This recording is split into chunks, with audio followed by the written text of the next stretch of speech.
اعوذ باللہ من الشیطان الرجیم بسم اللہ الرحمن الرحیم سورہ نجم آیت نمبر 24 ام للانسان کیا انسان کے لیے ہے ما تمنا جو کچھ وہ تمنا کرے. کیا انسان کو ہر وہ چیز ملتی ہے جس کی وہ تمنا کرے. فَلِلَّهِ الْآخِرَةُ بس اللہ ہی کے ہاتھ میں ہے آخرت بھی والأولا اور دنیا بھی. بس آخرت اور دنیا دونوں اللہ ہی کے ہاتھ میں ہیں. اور اس کا ترجمہ بس اللہ ہی کے ہاتھ میں ہے سب بھلائی پچھلی بھی اور پہلی بھی. دونوں معنی مفسرین نے کیے ہیں. وَكَمْ مِن مَلَكٍ اور کتنے ہی فرشتے ہیں بہت سے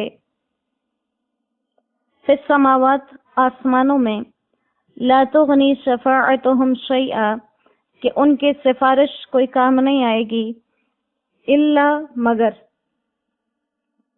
من بعد اس کے بعد ان یأذن اللہ یہ کہ اجازت دے دے اللہ لمن یشاء جس کو چاہے وَيَرْضَى اور پسند کرے.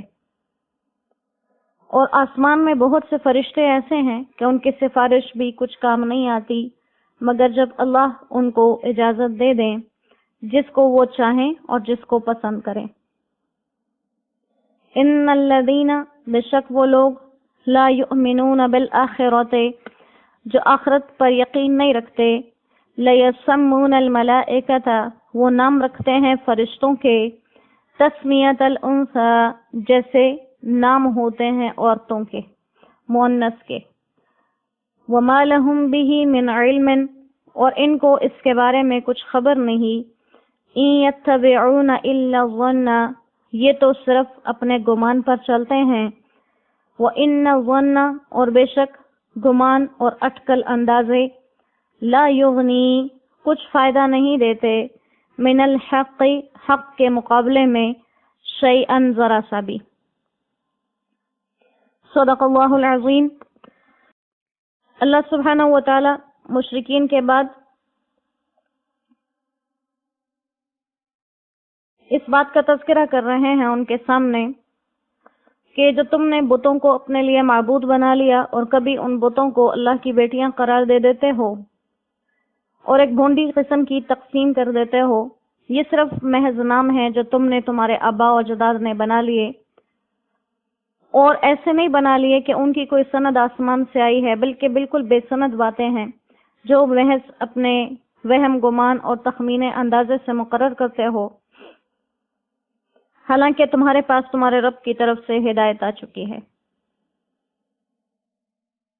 تو اب تم اس ہدایت کو قبول کرنا چاہتے ہو یا نہیں کیونکہ یہ سب کچھ جس میں تم پڑے ہو محض دھوکہ ہے اور انسان کو اس کی ہوئی ہر تمنا نہیں ملتی کیونکہ تمنائیں چاہے دنیا سے تعلق رکھتی ہوں یا آخرت سے وہ سب اللہ ہی کے پاس میں ہیں.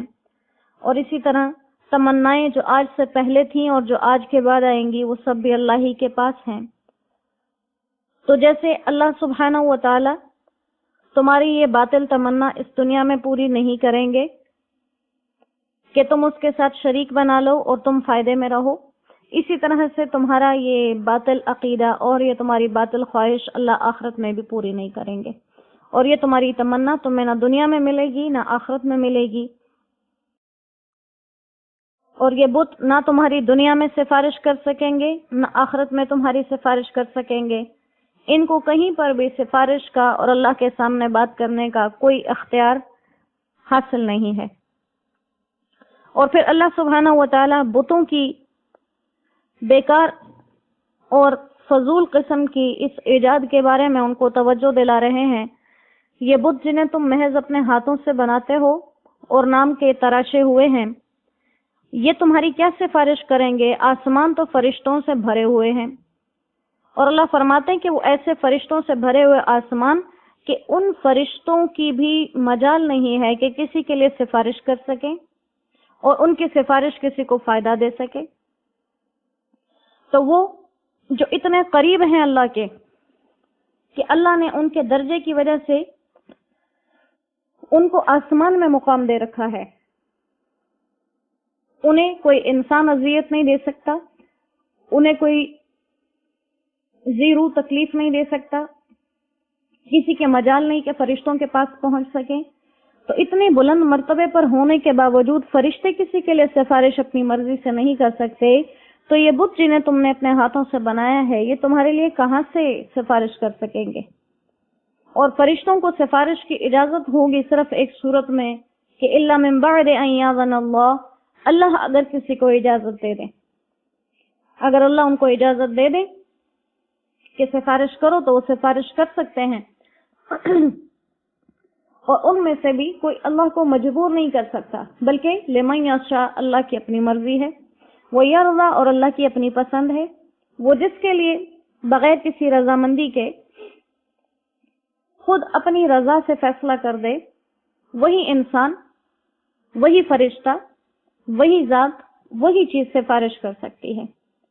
کیونکہ دنیا میں کبھی کبھی یوں ہوتا ہے کہ انسان اگر کوئی کام نہ بھی کرنا چاہے تو دوسرے لوگ اس پہ دباؤ ڈال کے وہ کام کروا لیتے ہیں. یہاں پر اللہ تعالیٰ نے یرضا, اپنی پسند پر بات کو رکھا ہے کہ مجھ پہ کسی کے دباؤ نہیں چلتے کہ کوئی دباؤ ڈالے. کسی کے دباؤ ڈالنے سے میں دباؤ میں آ جاؤں اور اس کی بات مان جاؤں. میری اپنی مرضی چلتی ہے اور میری اپنی پسند چلتی ہے. میرا اپنا چناؤ ہے, جس کو چناؤ میں منتخب کر لوں سفارش کے لیے وہی سفارش کرے گا. 30ویں پارے میں بھی اسی مضامین کی بہت سی آیات گزری ہیں کہ فرشتے بھی اللہ کے سامنے کچھ بولنے کی ضرورت نہیں رکھتے جب تک کہ اللہ خود انہیں اجازت نہ دے. اسی طرح سے انبیاء بھی جب تک اللہ اجازت نہ دیں وہ کسی کے سفارش نہیں کر سکتے. اور اسی طرح ہر نیک انسان, ہر مومن کامل, جب تک اللہ اس سے نہ کہے وہ کسی کے لیے سفارش نہیں کر سکتے. تو یہاں پر ان کی کمزوری کو بیان کیا جا رہا ہے کہ تمہارے یہ بت جنہیں تم نے خود بنا لیا, جو اتنے کمزور ہیں کہ تم ان کے پہرے دیتے ہو. جب حضرت ابراہیم علیہ السلام نے بتوں کو توڑ دیا اور کلہاڑا اس بڑے بت کے کندھے پہ رکھ دیا, لوگوں نے واپس آ کر دیکھا اور بتوں کے حالات بکھرے ہوئے, تو سب نے کہا کہ یہ کام ابراہیم کا ہو سکتا ہے. تو حضرت ابراہیم علیہ السلام نے ان لوگوں سے ایک سوال پوچھا کہ کیا یہ لوگ تمہاری بات سنتے ہیں جب تم ان کو پکارتے ہو, یا جب تم کسی تکلیف میں ہوتے ہو تو تمہاری تکلیف کو دور کرتے ہیں, یا جب تمہیں کوئی فائدہ چاہیے تو یہ تمہیں فائدہ دیتے ہیں؟ اور اگر ایسا ہے, یہ اتنے ہی رب ہیں, اتنے ہی تمہارے خدا ہیں, تو تم خود ان سے پوچھ لو. یہ سب سے بڑا خدا تو ان کا قائم ہے ابھی کہ ان بتوں کو کس نے مارا, کس نے گرا دیا, کس نے توڑ دیا, کس نے ٹکڑے ٹکڑے کر دیا. تو ان سب کے سر جھک گئے اور معلوم ہو گیا کہ غلطی پہ ہم خود ہیں, کہ بت نہ بولتے ہیں, نہ سنتے ہیں, نہ فائدے کے مالک, نہ نقصان کے مالک. لیکن اللہ نے فرمایا کہ یہ تہوى الانفس, یہ تمہاری خواہشات نفس ہے جسے تم نے بت کی صورت میں سامنے کھڑا کر رکھا ہے. تو اللہ فرماتے ہیں کہ تمہارے یہ بت کیا کام دیں گے, جبکہ اللہ کے بنائے ہوئے مقرب فرشتے بھی اللہ کی مرضی کے بغیر سفارش نہیں کر سکتے. پھر یہاں پر مزید ان کی بیماری کو ذکر کیا کہ ان الذین لا یؤمنون بالآخرہ. اللہ وجہ بتا رہے ہیں کہ یہ لوگ بتوں کو اللہ کے ساتھ شریک کیوں بنا رہے ہیں. لا یؤمنون بالآخرہ, وجہ یہ ہے کہ ان کو آخرت کا یقین نہیں ہے, کیونکہ یہ آخرت کا یقین ایک ایسی بڑی دولت ہے, اسی کی وجہ سے لوگ اچھے کام کرتے ہیں اور اسی کی وجہ سے لوگ برے کاموں کو چھوڑتے ہیں. جب یہ یقین آ جائے انسان کے دل میں مجھے اللہ کے سامنے پیش ہونا ہے, وَلِمَنْ خَافَ مَقَامَ رَبِّهِ, جو اپنے رب کی جواب دہی سے ڈرے, پھر اس انسان کے کام سنور جاتے ہیں, اس کے اعمال سنور جاتے ہیں. وہ اپنی ہر چھوٹی بڑی بات کو توجہ سے دیکھتا ہے, توجہ سے اپنے خیالات کو استعمال کرتا ہے, اپنے اعضاء کو استعمال کرتا ہے, اپنے مال اسباب کو استعمال کرتا ہے. اور جب تک کسی انسان کے ذہن میں آخرت موجود نہیں ہوتی وہ اسی طرح کی اپنی زندگی کو بربادی کے کاموں میں لگاتا ہے. تو اللہ فرما رہے ہیں یہ جو ان کے کام ہیں اس لیے کہ لا یؤمنون بالآخرہ, انہیں آخرت کے دن پر یقین نہیں ہے. اور ایک ان کی بات ذکر کی کہ یہ لوگ بتوں کو اللہ کی بیٹیاں بناتے ہیں, اور دوسرا کہا کہ یہ فرشتوں کے بھی ایسے نام مقرر کرتے ہیں جیسے عورتوں کے نام ہوتے ہیں، کہ بہت سے مشرکین کا یہ عقیدہ تھا کہ فرشتے اللہ کی بیٹیاں اور جنات اللہ کے سسرال والے ہیں، اتنی ان کی عقلوں پر پردے پڑے ہوئے۔ تو کہا کہ یہ مشرکین فرشتوں کو بھی ایسے نام دیتے ہیں جیسے عورتوں کے نام ہیں، اور کہا کہ وما لہم بہ من علم، یہ کوئی علم سے حاصل کی ہوئی بات نہیں ہے کہ ان کی گزشتہ کتابوں میں کچھ ایسا لکھا ہو، بلکہ یہ صرف اپنے باطل خیالات لگاتے ہیں۔ ان الظن، ظن کہتے ہیں بے بنیاد خیالات جن کی کوئی بنیاد نہ ہو، ایسے خیالات کو۔ تو اس آیت میں بھی یہی مطلب ہے کہ مشرکین مکہ جو بت پرستی کر رہے ہیں، یہ بالکل ایک بے بنیاد خیال ہے جس کے اوپر یہ ڈٹے ہوئے ہیں اور ان کو اپنا رب بنا رہے ہیں۔ اور ایک مطلب ظن کا وہ ہوتا ہے جو یقین کے مقابل آتا ہے، ایک ہوتا ہے یقین، ایک ہوتا ہے گمان۔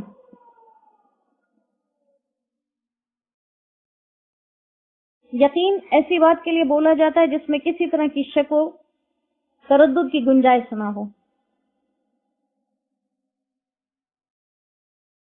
اور ظن اس کو کہا جاتا ہے کہ جو بے بنیاد خیال تو نہیں ہوتے، دلیل کی بنیاد پر ہوتے ہیں، مگر یہ دلیل اتنی پکی نہیں ہوتی کہ اس میں مزید کوئی معنی مرادی نہ لیا جا سکے۔ جیسے روایات احادیث سے، بہت سی احادیث سے ثابت ہونے والے احکامات۔ لہذا پہلی قسم یقین، تو یقین حاصل ہوتا ہے علم یقین قرآن کریم سے یا حدیث متواتر سے، حدیث متواتر سے، اس سے حاصل ہونے والے علم کو علم یقین کہتے ہیں۔ اور جو حدیث، خبر واحد وغیرہ سے علم حاصل ہوتا ہے اس کو علم ظنی کہا جاتا ہے۔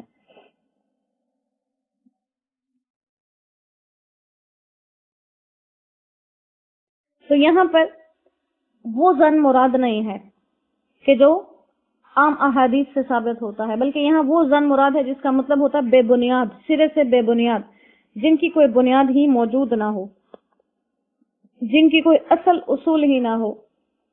تو کہا تم ان تمام معاملات میں فرشتوں کے مؤنث نام رکھنے والے، تم فرشتوں کو اللہ کی بیٹیاں قرار دینے والے، تم بتوں کو اللہ کے ساتھ شریک اور اللہ کی بیٹیاں قرار دینے والے، یہ جتنے بھی کام کر رہے ہو یہ محض تمہارے وہم و خیال ہیں، ان کا حقیقت سے دور دور کا کوئی واسطہ نہیں۔ نہ آج سے پہلے کسی آسمانی کتاب میں ایسی تعلیمات آئی ہیں، نہ آج کے بعد آئی ہیں۔ یہ تمام چیزیں تمہاری اپنی کم عقلی اور کم فہمی کی طرف اشارہ کرنے والی ہیں، جن سے اسلام اور اسلامی تعلیمات کا کوئی دور دور کا واسطہ نہیں ہے۔ اللہ کریم ہمیں ان تمام اچھے کاموں کی توفیق دے جو اللہ کے ہم سے تقاضے ہیں، اور ان تمام غلطیوں سے، غلط فہمیوں سے، غلط شکوک و شبہات اور عقائد سے ہماری حفاظت فرمائے۔ اور یہ ایمان اور یقین کے درمیان بہت معمولی سا فرق ہے جب انسان بے یقینی میں مبتلا ہو جائے۔ حدیث مبارکہ کے الفاظ ہیں کہ قرب قیامت ایسا ہو جائے گا، انسان صبح اٹھے گا تو مسلمان ہوگا، شام میں کافر، اور شام میں مسلمان ہوگا، صبح اٹھ کے کافر۔ تو یہی چیز ہوتی ہے انسان کے لیے ایک معمولی سا اشارہ، جس کو وہ سمجھنے میں غلطی کر دے، وہ اس کو ایمان سے نکال کر بے ایمانی کی سرحدوں پر لے آتا ہے۔ جیسے ایک حدیث مبارکہ کے اندر آپ صلی اللہ علیہ وسلم کا پیارا فرمان ہے کہ جو شخص بھی چراگاہ کے ارد گرد اپنے جانور کو چرائے تو قریب ہے کہ وہ جانور چراگاہ میں داخل ہو جائے گا۔ اسی طرح سے یہ ایمان اور اس کے متعلق شکوک و شبہات ہیں، جب انسان ان شکوک و شبہات کے قریب قریب جاتا ہے تو کسی نہ کسی صورت میں وہ ان غلط فہمیوں کا شکار ہو جاتا ہے۔ اللہ کریم ہمیں ایمان کے بارے میں آنے والی تمام غلط فہمیوں اور شکوک شبہات سے محفوظ رکھیں۔ السلام علیکم ورحمۃ اللہ وبرکاتہ، وما علینا الا البلاغ، وآخر دعوانا ان الحمد للہ رب العالمین۔